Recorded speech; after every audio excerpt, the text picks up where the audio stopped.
So it is my pleasure. No, it's more than a pleasure to introduce Dr. Alan Berger. Most of you have been along this whole path.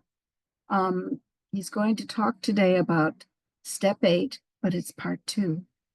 And he's just this terrific man who's changed my life, and he's changed many other people's lives. This is the book that he is directly referring to during his talk. And if you want that information, it'll be in the chat for you. So, Alan, it's awesome to see you. It's just a treat. And I can't wait to hear what you have to say today. Thank you, So Cindy. welcome. Thank you. It's always a pleasure being here with the Berlin group on Monday morning, the first Monday of the month I get to spend with you guys. And so I'm so looking forward to it today. We're going to continue our discussion of step 8 today. And let me share my screen with you because I want to use some slides. So for those of you that haven't heard me talk about the steps before, I think it's very important to understand the relationship between the steps. One way of thinking about it is that the steps always move from now to next. From now to next. And they do that by creating a charge in one step. We'll see in a minute step 1 and what it does. And then that charge is resolved and discharged in the next step. And then the step itself creates a new charge that moves us from now to the next step. And it continues on and on throughout all of the 12 steps. And when we reach step 12, and after we're working step 12, as Bill said, that if we practice these principles of these 12 steps in our daily lives, that we and those about us find emotional sobriety. So I want to make it clear to everyone that the outcome of working the 12 steps is, of course, physical sobriety first, but then emotional sobriety. You are working the steps to achieve emotional sobriety. I've been in the program for over 53 years. I've heard that maybe a handful of times in meetings. So it's the best kept secret in the program. You are working towards emotional sobriety when you work the steps. I just finished doing a weekend at the Wilson House where Bill Wilson was born, up in Dorset, Vermont this weekend, and I did my first presentation ever on the 12 and 12 and emotional sobriety. And Bill's insights in emotional sobriety in that great publication that he wrote in the 50s and was published in 1953, I believe. One of the things that came to me as I was working through this, Ernie Larson said it about step 1. He says that after a while in the program, we have to go back and take a second step 1.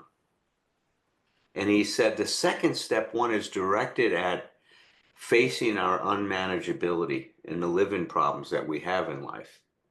Well, as I thought about Ernie's idea, I think that we take a second step 4, we take a second step 5, and now we're going to be talking about taking a second step 8, which means that we look at working the step from the lens or perspective of emotional sobriety, which means specifically here that we look at how our environmental support or our dependence on our environment for support, and more specifically, our emotional dependency has created this unmanageability in our life.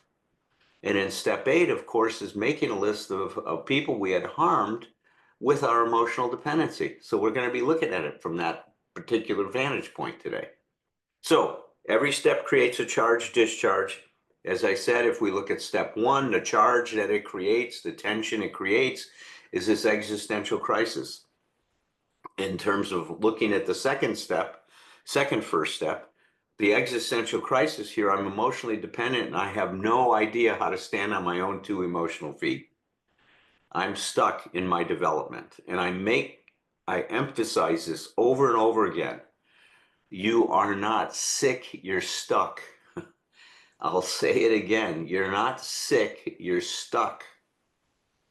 We are stuck at an early phase of our development that we never grew out of the infantile stage of grandiosity into an adult stage where we can really be able to stand on our own 2 feet and support ourselves.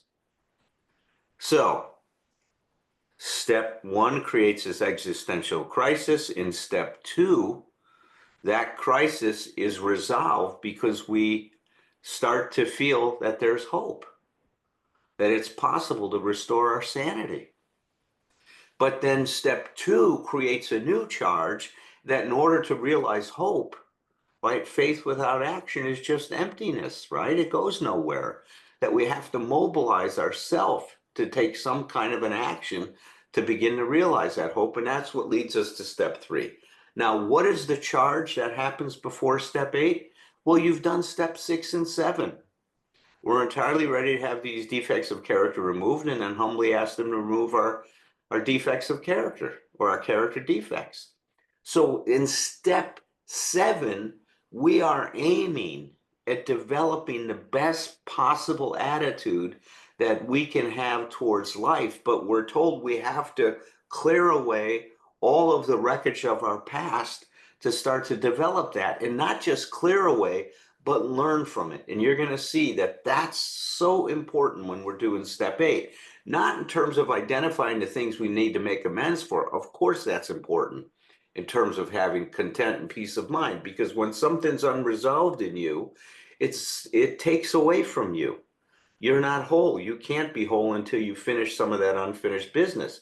But the other thing that's happening in step 8 is you're starting to see a pattern of behavior. You're starting to see your habitual way of thinking and responding or reacting to situations and your attitude towards people. That becomes extremely important if we're going to develop the best possible attitude towards our relationships. So that's our journey here. So the energy that step 7 created was to ask for help in removing our character defects. Purpose is to clear the way for us to develop the best possible attitude towards ourselves, our relationships, towards life, and towards the God of our understanding.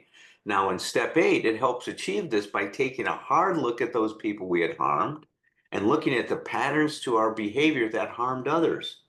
See, that's what's critical here, and for us to become willing to make amends to them. This affirmative action resolves that tension that creates, and then creates a new one. We then need to actually make our amends. So it's following that same formula, right? Charge, discharge, charge, discharge. So let's look at step 8. Made a list of all persons we had harmed, become willing to make amends to them all. This is the second step 8, which focuses on the harm that has been caused by our believing we needed solely environmental support to be okay, and that we had to depend on other people for our self-esteem and the like. We need to squarely take a look at how this has impacted ourselves. So what we're doing in this step is developing the best possible attitude towards relationships. Best possible attitude is when there's trouble, instead of me looking at who's to blame, I start to take responsibility for my attitudes and my actions and the expectations I may have that are disturbing me. I'm becoming accountable. I'm also now restoring my ability to empathize with others. Because when we're emotionally dependent, other people are objects. They are not subjects in our lives. We lose 100% that capacity to be honest or to be empathic with them. We keep thinking about what they can do for us. We don't think about what's happening for them and what they're experiencing. And so this step tells us to step back and become aware of how our impact or how our behavior is impacting other people. And that's the development or the restoration of empathy in our relationships. If we have empathy, we're becoming a safe and trustworthy person. Without your ability to empathize, you cannot be safe and trustworthy. That's the bottom line. In fact, we can define love as empathic attending.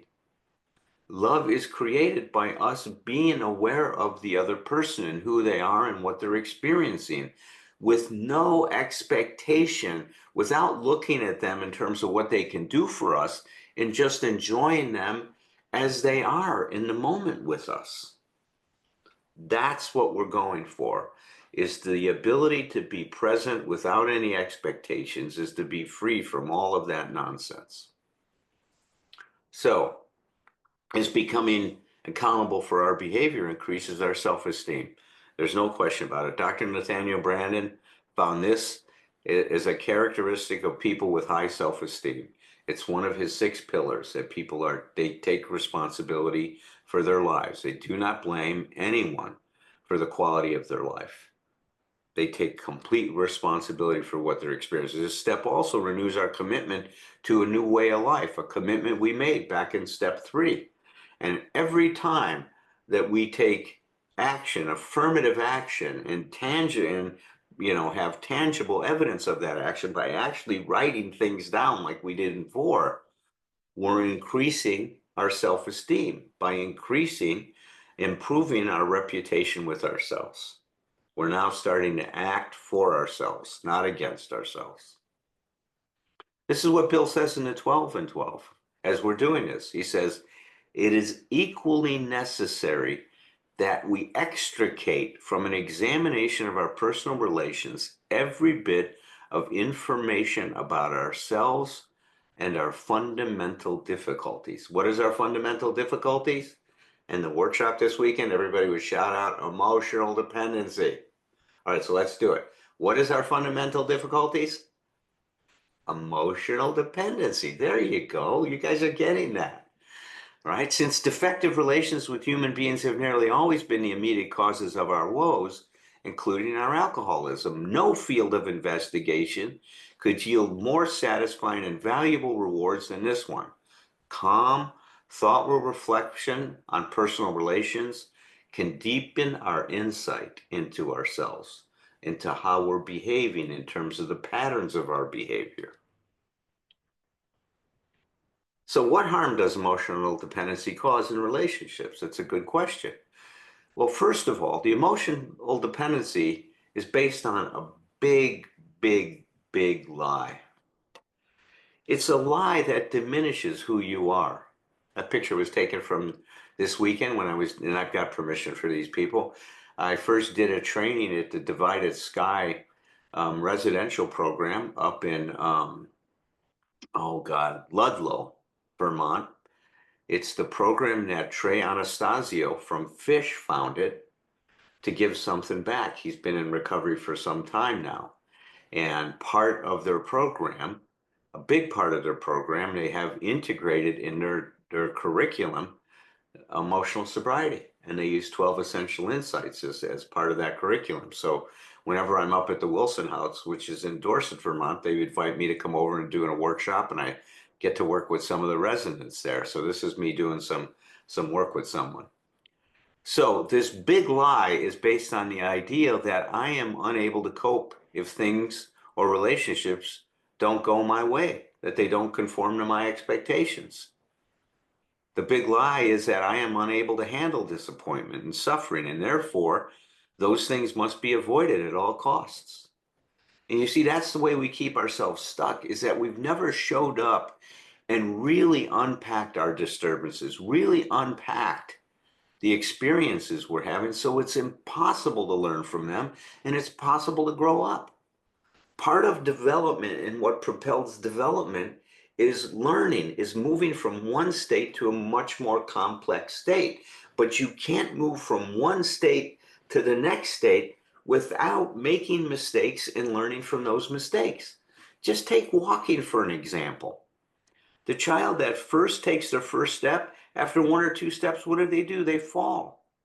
And how many times are they going to fall before they end up walking? As many times as they need to. Each fall gives that child more information about what they need to do to successfully walk. Their brain computes and starts to analyze the information that it's getting from the falls that they've taken in terms of what muscles need to be tightened up, what muscles need to be relaxed, how to be able to maintain one's balance. All that stuff is being computed at an astonishing rate within the brain. Now, as we grow emotionally, problem becomes is that we have these shoulds about how we're supposed to function. And when you should on yourself and you make a mistake, you end up criticizing yourself, blaming yourself for someone else. And as soon as that takes place, the learning's gone. You miss the lesson because now you're busy beating yourself up instead of figuring out what happened here. What can I learn to help me be able to take the next step in my development, in my growth, in my emotional maturity? So that's the big lie. We can't do it. We don't believe in ourselves. We've lost faith in ourselves, which is such a crime. And that's why I show this individual, this poor young man was struggling so much with a lack of faith. And a big part of it was the messages he got from his parents that you're just never going to be, good enough. You're a loser.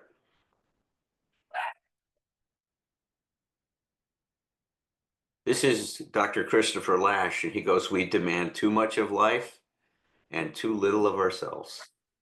We demand too much of life and too little of ourselves. And we demand too little of ourselves because we don't have any faith that we can pull it off. So we need that environmental support, or we think we do. Here's another thing that the harm that emotional dependency creates in relationships, that our dependency turns us into slaves, especially if this is a dependency of our self-esteem. If you need encouragement, praise, pats on the back from everybody, then you make everybody your judge. And if somebody doesn't give it to you, you make them wrong, that they're not giving you something that you think you need to be okay. And then you make them feel bad about who they are and put them down or attack them and what they're doing as if they're not enough. Emotional dependency makes the people in our lives feel that they can never do enough to please us. It's very sad. It's Virginia Satir. She says, we're always trying to get out of our emotional jail. Mostly we try by begging, right? It's harmful when we turn to another person and make them responsible for our well-being. And we try to do that by begging them, threatening them, or pleasing other people, trying to get them to do it for us. When you're looking to other people to let you out of the jail, you're going to do some harm to the relationship. This is what Brandon says. He says, when men and women do not attain psychological adulthood, the danger is that unconsciously they expect others to assume responsibility for their existence, especially for their emotional life. That's the problem. So we keep ourselves stuck. That's the big lie, that I need you to be okay. That keeps me stuck. That diminishes my capacity to be able to find a way to act for myself, to be able to stand on my own 2 feet. In an emotional sobriety, we learn to act for ourselves without being selfish, and we learn to act for others without losing ourselves. So what we're doing in step 8 is by trying to identify our patterns and habitual ways of thinking and feeling in our relationships. That's the importance here, and this is why it's important. Stage 2 recovery, think of this as emotional sobriety. This is what Ernie Larson says about it. He says, dealing with the mountain of living is what stage 2 recovery is all about. It's about getting on with life by facing those patterns, habits, and attitudes that control your life, and which, for perhaps the first time, you're clear-headed, sober, or emotionally sound enough to face. That's what we're looking for, facing those patterns. He goes on to say the first step in engineering healthy relationships is to look at yourself so you can deal with the living problems that underlie addiction, our emotional dependency. In other words, you are not doing 2 different things when you deal with your living problems and when you work to become a more able and trustworthy partner in your relationships. They're the same thing.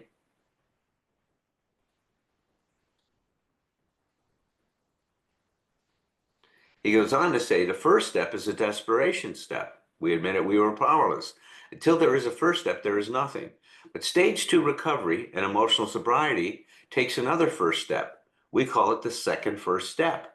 With it, you become as serious about your living patterns and habits as you were about the addiction that brought you into the program in the first place. Until the second first step happens, there is no stage 2 recovery. There's no emotional sobriety. This is the second eighth step, right? We take a second first step, then we take a second fourth step, second fifth step, second sixth and seventh step, and now we're doing a second eighth step. Now, what does that mean?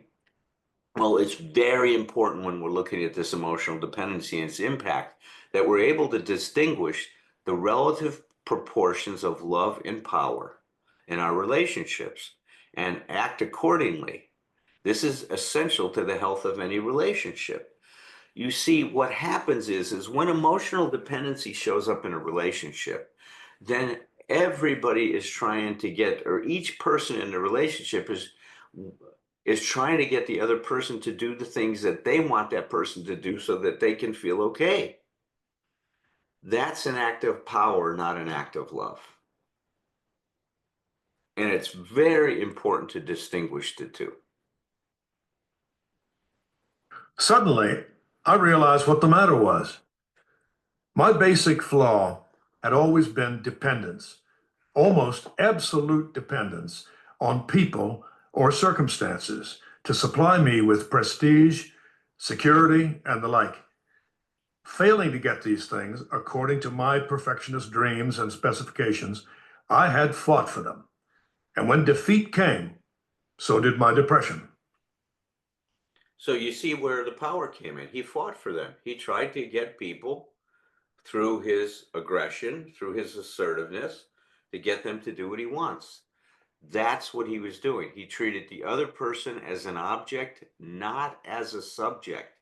That's another part or another way of looking at the harm we do to someone else with our emotional dependency is that they are not a subject to us.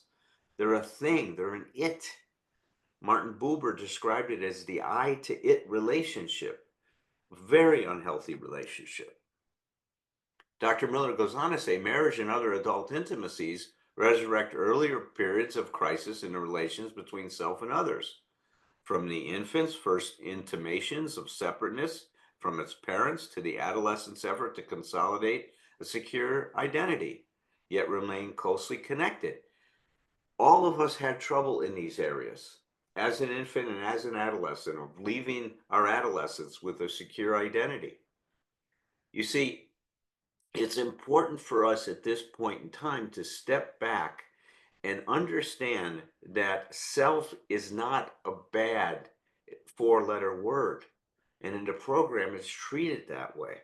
Ego is problematic because ego is, it's all about me. That's what the ego that Bill describes is about. It's a narcissism, right? And we all have that. We are all much more what Don Miguel calls, we're all raised with a sense of personal importance, that it's about me, me, me, me, me. What starts to happen if you develop a self and you're able to use yourself, not lose yourself, but use yourself, you're able to do what I said before about being able to act for others without being, or act for yourself without being selfish, and act for others without losing yourself. The only way you can do that is to have a solid sense of who you are and not get lost in the relationship, which emotional dependency does. Whether you have what we call abandonment anxiety, afraid the other person's going to leave you, or you have engulfment anxiety, fearing that you're going to be controlled. They're part of the same emotional dependency, just different sides of the coins. People don't realize that a lot. Plainly, I could not avail myself to God's love until I was able to offer it back to Him by loving others as He would have me. And I couldn't possibly do that so long as I was victimized by false dependencies. For my dependencies meant demand, a demand for the possession and control of the people and the conditions surrounding me.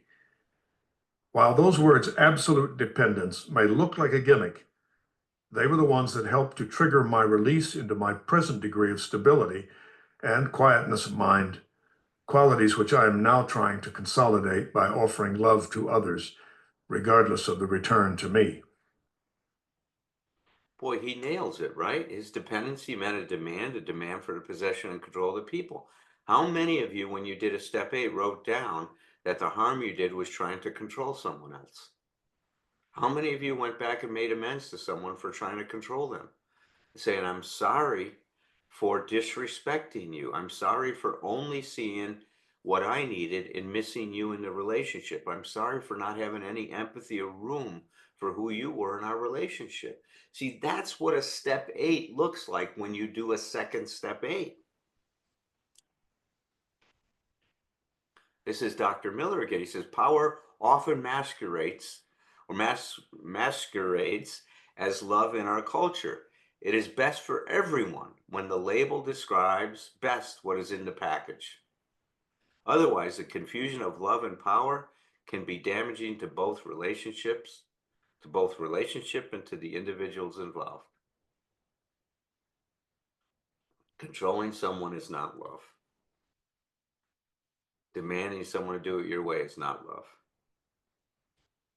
If you are eternally showing me that you live for me, or if you are not eternally showing me that you live for me, I feel like I'm a nothing.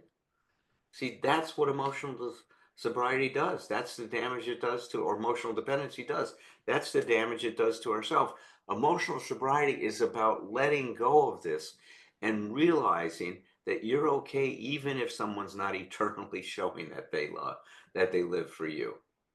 To respect someone's separateness in a relationship becomes a very important part of a healthy relationship.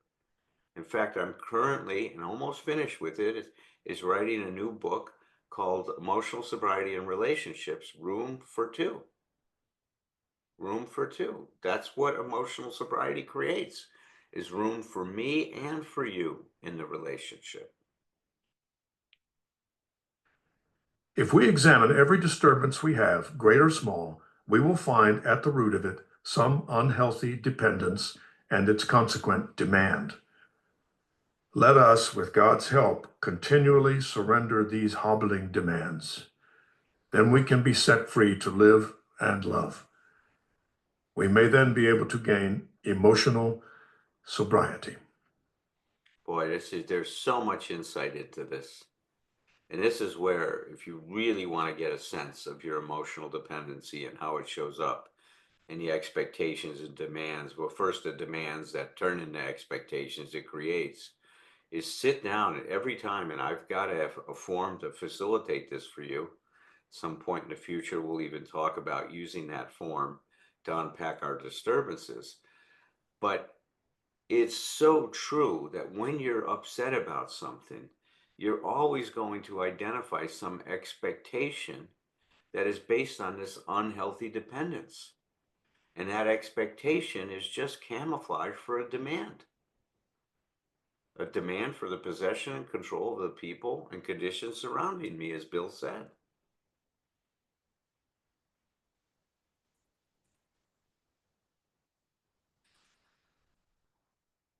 Oops, I didn't mean for it to go there. Get back, back, back, back.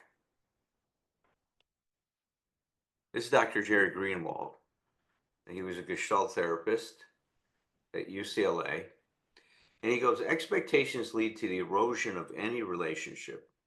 The myth that the resolution of loneliness will result because we have found an intimate one-on-one relationship is a cop-out. It's a fantasy, it's a myth. It begins a toxic process which dissipates, which erases the possibility of mutual nourishment that occurs when both people are committed to sustaining, nourishing interaction and growth of their separate selves. See, one of the attitudes that we're trying to cultivate here, starting with steps 7, 8, and 9, and 10, is my behavior, is my attitude enhancing my interaction or encounter with this person, or is it diminishing it? That becomes the new criteria that we're using. Am I enhancing the experience I'm having with someone, or am I taking away from it? We want to enhance these things. That's the best possible attitude. When we're dissatisfied or unhappy in our relationship, we need to take a hard look at what we expect from it and our way of being in it and giving to it. We need to become aware of our habitual ways of thinking and feelings, which gives rise to these behavioral patterns that are causing us trouble. He goes, too much sentimentality without taking into account the inevitable workings of power tends to make people emotionally gullible and dependent. But overemphasizing power to the point of losing track of love leaves them feeling paranoid and isolated. We're looking for a balance. There is room for you to ask for what you want in your relationship. In fact, as we mature, our language, we don't complain to someone, you're not spending enough time with me. Instead, what we say is, I really want to spend time with you. I really want to spend more time with you. Is that something you're interested in too? Would you like that? I'd really like it. Where are you at with that? And we ask sincerely. They might say no. Then you could say, instead of saying, well, you should feel that way because we're in a relationship, you say, what's missing from our relationship that would make you want to spend more time with me? We get curious. You see, that's how you function when you're emotionally mature. Your language consists of I would like, I don't like, I want, I don't want, I will, and I won't. That's it. That's the basis of every sentence and every statement you make to someone. That's what happens when we mature. There's only two reasons to do something, because you want to or you don't, because you like it or you don't, because you will or you won't. That's it. When you're an adult, that's how you function. You don't justify, you don't blame. It's clean, direct, and clear communication. Most relationships have become entangled in a web of need and resentment where they have lost their way. They may even have lost track of whether or not they ever really cared about each other in the first place.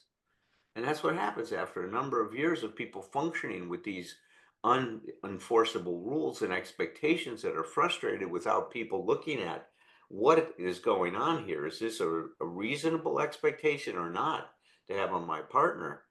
You get to the point where you're just disillusioned and it doesn't make sense to even talk about it anymore, which is such a pity.